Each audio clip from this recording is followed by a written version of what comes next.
Welcome to my YouTube channel. இன்றைக்கி வந்து 2017ஆம் ஆண்டு 14வது கேள்வி எப்படி செய்கிறேன்னு சொல்லி பார்ப்போம். என்ன கேள்வி சொல்லிக்காங்க, இந்த கேள்வியை தீர்க்கட்டாம். எக்ஸாக 2 சமன் 0 என்ற இந்த கோவையை வந்து தீர்க்கட்டாம். அதை எப்படி தீர்க்கணும்னு இப்போ பார்ப்போம். சரியா?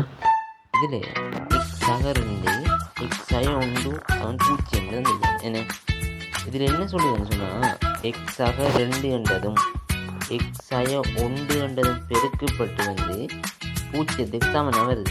இப்படி கேள்வி வரக்கூட அதை தனித்தனியாக 0க்கு சமப்படுத்தணும்.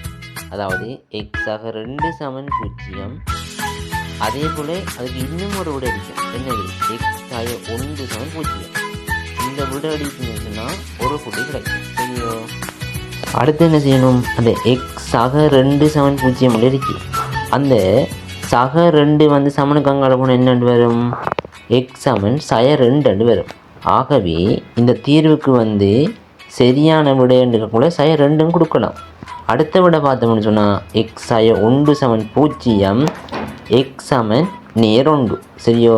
இதுக்கு இந்த கடைசி விட எடுத்தீங்கன்னா அதுக்கு ஒரு புள்ளி. ஆகவே இந்த கேள்வி வந்து 2 புள்ளியும் பெற்றுக்கொள்ளக்கூடியதாக இருக்குது. ஆகவே இந்த வினா வந்து உங்களுக்கு விளங்கித்தன்னு சொன்னால் உங்களோட படிக்கிறார்களுக்கு இந்த வீடியோவை ஷேர் பண்ணுங்கள். அதே போல் லேர்ன் அண்ட் க்ரோ யூடியூப் சேனலை சப்ஸ்கிரைப் பண்ணி வச்சுக்கொள்ளுங்க. இந்த சேனலில் வந்து போடப்படுற வினாக்கள் வந்து தனித்தனியான விளக்கத்தோடு தான் போடப்படுது. சரிதானே? இது மிகவும் பயனுள்ளதாக அமையும்னு நினைக்கிறேன். Thank you so much. கடைசி வரைக்கும் இந்த வீடியோவை பார்த்தாங்களுக்கு பிரியோசன் அமைஞ்சிருக்குன்னு நம்புகிறேன்.